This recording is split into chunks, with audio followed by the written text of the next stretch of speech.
नमस्कार, arise news में आपका स्वागत है। तो पेश है आज की अहम खबरें। होम्योपैथी के बारे में अभी भी बहुत से लोगों को ये गलतफहमी है कि होम्योपैथी दवा देर से रिजल्ट देती है और केवल कुछ ही रोगों में कारगर है।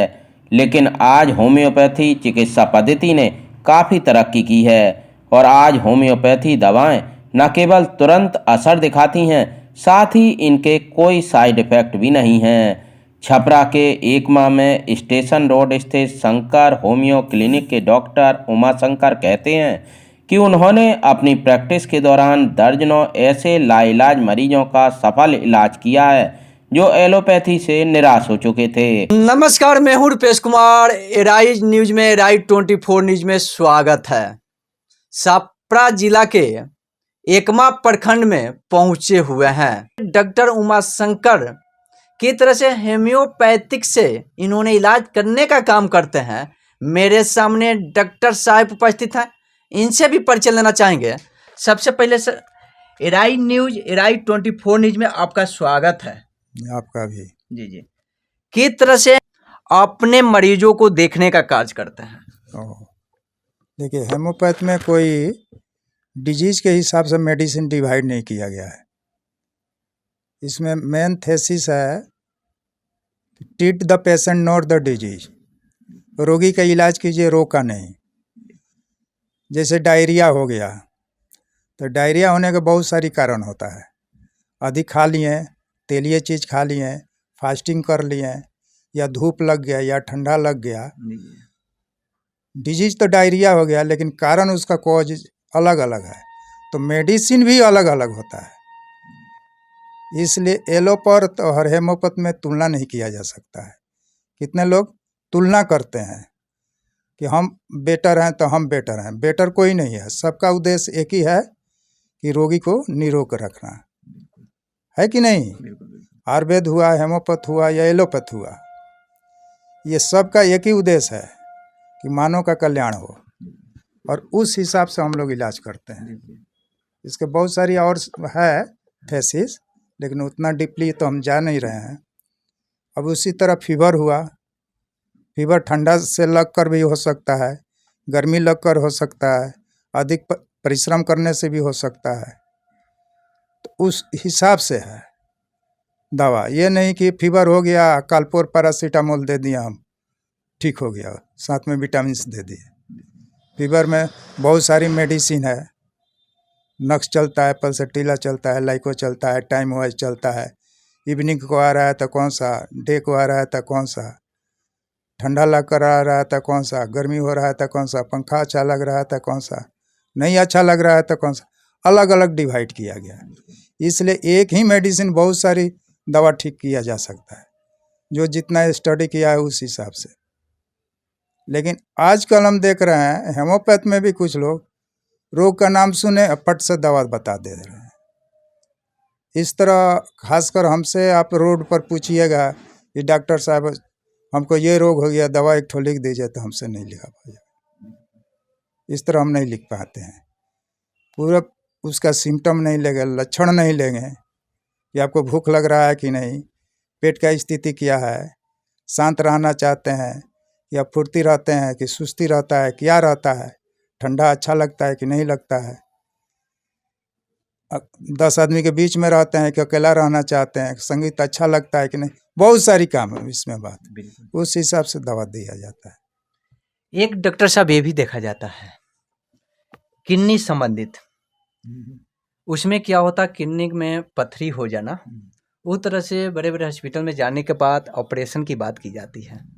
गरीब के पास पैसा नहीं होता है, अगर किडनी में पथरी हो जाना, उस तरह का मरीज आपके पास आएंगे तो किस तरह से ट्रीटमेंट करके सही करने का काम करेंगे? उसमें वही जो बताए हैं, treat the patient not the disease वाला, रोगी का इलाज कीजिए, रोग का नहीं।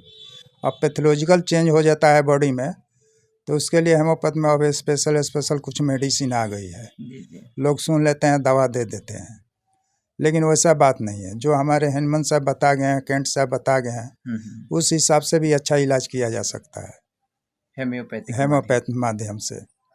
जैसे आजकल हेमोपैथ में सोचते हैं कि किडनी में हो गया, बर्बरीज भलगरीज दे दिए, ऐसा बात नहीं है। उसमें लाइकोपोडियम भी, कैंथराइज भी, सरसा भी, बहुत सारी सिम्टम है, आप देकर ठीक किए जा सकते हैं बिल्कुल बिना ऑपरेशन का, बिना ऑपरेशन का। मिलाकर हाँ, बाहर निकल जाएगा। बहुत बड़ा हो गया हो, जैसे 10 mm के ऊपर हो गया है, हम तो 10 mm तक ठीक किए हैं, अच्छा अच्छा। लेकिन उसके ऊपर हो गया हो और संकीर्ण रहता है, पेशाब का नली का पतला रहता है, मेल का, तो इसलिए उसमें जाकर अटक जाता है। बिल्कुल अगर अधिक टूट गया दवा से, तो टूट गया तो अटक जाता है, तो उस समय तो आपको तो उसको तकलीफ बढ़ जाता है, तो उस समय ऑपरेट करने का, पाइप लगाकर उसको निकालने का आवश्यकता पड़ जाता है। लेकिन हेमोपैथ में फर्स्ट स्टेज में कोई भी डिजीज हो, ऑपरेशन का नौबत नहीं आएगी। लेकिन आते हैं कब कि सबका रास्ता बंद हो जाता है, लास्ट स्टेज में आ जाते हैं, अनक्यूरेबल डिजीज में आ जाते हैं, तो उस स्थिति में किसी भी पैथ में दवा नहीं है, एलोपैथ में भी नहीं है, हेमोपैथ में, आयुर्वेद में, उसमें तो ऑपरेट आपको कराना ही पड़ेगा। लेकिन हम लोगों को दुख की बात है कि इंडिया में लोग स्वास्थ्य पर उतना ध्यान नहीं देते हैं, छोटे छोटे कारणों के बाद उस पर ध्यान नहीं, इग्नोर करते हैं। वह इग्नोर करने का अंत में यही प्रमाण होता है कि वो जानलेवा रोग हो जाता है। जैसे कैंसर एक दिन में नहीं आता है, दमा एक दिन में नहीं आता है, टीबी एक दिन में नहीं आता है, गठिया एक दिन में नहीं आता है, हम उस पर ध्यान नहीं देते हैं, काम चलता रहता है, चलता है, जब काम बंद हो जाता है तब हम लोग इलाज कराने चलते हैं। और उस समय इलाज कराने पर जांच ओच में आता है, पैथोलॉजिकल चेंज बहुत अधिक हो जाता है, उस समय जानलेवा हो जाता है वह रोग का नामकरण कुछ भी हो। फीवर है तो बाद में वो टाइफाइड में बदल जाता है, काला जर में बदल जाता है, मलेरिया में बदल जाता है, ये तो बहुत दुखदाई हो जाता है सब। उसका हायर एंटीबायोटिक चलता है, दवाई चलता है, उसका साइड इफेक्ट हो जाता है, और उसके साइड दवा के फीवर भाग भी गया तो दवा के प्रभाव से किडनी वडनी डिस्टर्ब हो जाता है, लिवर डिस्टर्ब हो जाता है। एक डॉक्टर से और समस्या है, देहात में देखा जाता है खान पान की गड़बड़ी के कारण, जैसे अभी बहुत तेजी से धूप है, इसमें बहुत तेजी से पेट खराब हो जाता है, उसमें बवासीर होना, मैंने देहात में बोला जाता है, उसमें खूनी बवासीर होना, भंगता तो मांस वाला बवासीर होना, मैंने बहुत तरह के बवासीर होते हैं। फिसुला हो जाता है। जी जी, उस तरह के मरीज अगर आपके पास आते हैं तो बड़े बड़े हॉस्पिटल में जाने के बाद ऑपरेशन की बात किए 20-25-30 हज़ार रुपया गरीबों के पास नहीं रहता है, और वो मरीज आपके पास पहुंचते हैं तो किस तरह से ट्रीटमेंट करके उनको सही करने का काम करेंगे? कब्ज होता है, और कब्ज होगा, बार बार आप लेटरिन जाएंगे, टॉयलेट जाएंगे, तो उस पर दबाव पड़ता है, मुलायम गुद्दा पर, और गुद्दा पर दबाव पड़ने के बाद वो उसमें दर्द होने लगता है, मासा निकलने लगता है। उस समय केवल फर्स्ट में बिना दवा का खान पान सीधा कीजिए, आप फल फ्रूट खाइए, या जूस पीजिए, या खिचड़ी खाइए, मड़गीला भात खाइए, ठीक हो जाता है।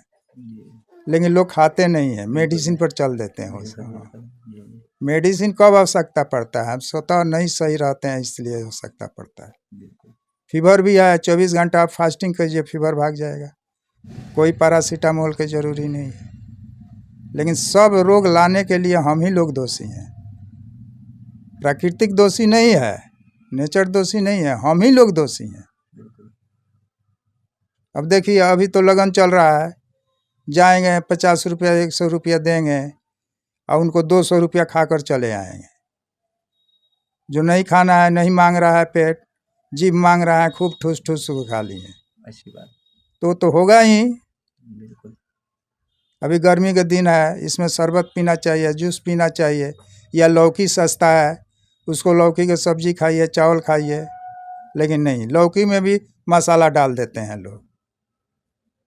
लौकी पपीता में मसाला थोड़े पड़ता है, थोड़ा सा हल्दी नमक डाल दिए, थोड़ा सा तेल डाल दिए, बना खा लीजिए, वो शरीर के फायदेमंद रहेगा, फायदेमंद रहेगा। हर नेचर के हिसाब से, हर सीजन के हिसाब से सब्जी मिलता है, लेकिन हम नहीं खाएंगे। खाएंगे तो आलू ही खाएंगे, कटहल भी खाएंगे, या पनीर ही खाएंगे, मटन चिकन खाएंगे।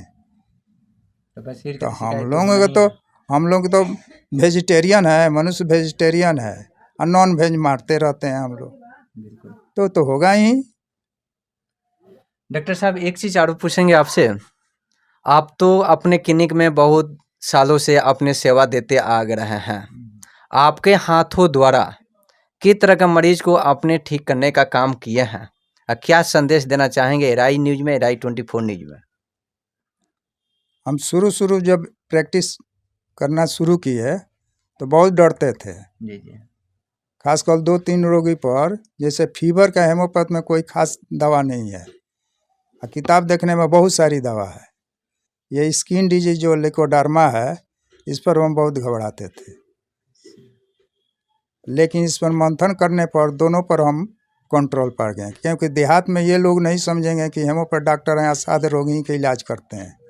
वो सर्दी हो गया तो पट से चला आएगा और बुखार हुआ तो पट से चला आएगा। अगर नहीं आप इलाज करते हैं या इलाज किए आपका राहत नहीं मिलता है तो कल वो दूसरे दिन से बोलना शुरू कर देता है कि इसको कुछ पता नहीं है। इस स्थिति में रहकर, इस समाज में रहकर उस तरह का भी इलाज और मेहनत करना पड़ता है। सभी लोग असाध्य रोग नहीं आएंगे। 6 महीना बरस दिन 6 महीना वाला कि हमारे पास बरस दिन दवाई खाएंगे, वो तो कब होता है कि उधर से रास्ता बंद हो जाता है, एलोपैथ से रास्ता बंद होता है तब वो आते हैं लास्ट स्टेज में, थोड़ा चलो उनका समझ ली, इस स्थिति में आते हैं। हेमोपैथ से प्रेम हो गया है इसलिए वो नहीं आते हैं, उनका रास्ता उधर से बंद हो गया, उस स्थिति में आते हैं, उनका पैसा खर्च हो गया, उस स्थिति में आते हैं, गरीब हो या अमीर हो। और उस स्थिति में ठीक करना पड़ता है, तो उसके लिए तो स्टडी करना पड़ेगा, थीसिस आपको पढ़ना पड़ेगा। झटका मार तो हाथ की सफाई वाला से तो काम होगा नहीं, है कि नहीं। हम तो ऐसे रोगी ठीक किए हैं कि अभी हमको खुद विश्वास नहीं होता है कि वो कैसे ठीक हो गया, कैसे ठीक हो गया। ऐसे रोगी ठीक हुए हैं, लेकिन उसका रिजल्ट क्या होता है उसके लिए हम लोगों को वैल्यू नहीं है। वो जाकर वो चेन्नई में इलाज कराएगा और ठीक होकर आएगा तो उसका वैल्यू है, लेकिन वही इलाज हम लोग 6 महीना देकर ठीक कर दें तो कुछ वैल्यू नहीं है। अभी हम लोग वैल्यू लेस के लिए क्या कहना चाहेंगे अपने क्लिनिक के माध्यम से? यहाँ के सरकार सबसे अधिक दोषी है। हेमोपैथ के हर हॉस्पिटल में लगभग डॉक्टर हो गए हैं, लेकिन हेमोपैथ का दवा नहीं देता है, तो डॉक्टर तो खरीद कर नहीं देगा। तो क्या मांग करना चाहेंगे सरकार से आप? सरकार के जितने सुविधा देते हैं एलोपैथी डॉक्टर को, उतना ही सुविधा हेमोपैथ डॉक्टर को वहाँ पर उनका क्लिनिक खोलना पड़ेगा, उनको मेडिसिन विभाग खोलना पड़ेगा, तब वह डॉक्टर अपने कलम का प्रयोग करेगा, रोगी ठीक होगा। बिल्कुल, तब हेमोपैथ का प्रचार प्रसार होगा। आप केवल पेमेंट देते हैं, एलोपैथ दवाई हेमोपैथ डॉक्टर से लिखवाते हैं, कोई राइट नहीं है। बिल्कुल, आप दवाई दीजिए उसको बांटने के लिए फ्री में, जिस तरह एलोपैथ दवा आप देते हैं, कालपोर आयरन टॉनिक देते हैं, ये सब देते हैं कम पैसा के, उसी तरह हेमोपैथ में तो और कम पैसा लगेगा, आपको 10 से 20 हज़ार रुपया लगेगा। अच्छा से अच्छा दवा आ जाएगा कंपनी का, वो आएगा 2-4 घंटा बांटेगा और चला जाएगा, रोगी ठीक होगा तो स्वतः आएंगे। बिल्कुल, लेकिन आप उनसे काम करवाते हैं लिखा पढ़ी का, डॉक्टर का उसको करवा लिए हैं, आप लिखा पढ़ी करवाइएगा, उधर भेजिएगा, जनगणना में भेजिएगा, तो इस तरह थोड़े डॉक्टर का इलाज करेगा। वो जो जानता है वो भी खत्म हो गया। बहुत अच्छी बात आपने बोला है। जैसे अभी डॉक्टर उमा शंकर जी ने किस तरह के अपने गवर्नमेंट से मांग करते हुए अपने बातों को रखे हैं, इस तरह के इनके बहुत ज़्यादा अनुभविक व्यक्ति हैं हेम्योपैथी के विषय में। इन्होंने अनेकों प्रकार की इन्होंने मरीजों को देखने का कार्य किया है और पुराना से पुराना बीमारी को इन्होंने ठीक करने का काम किया है। नमस्कार, राई न्यूज में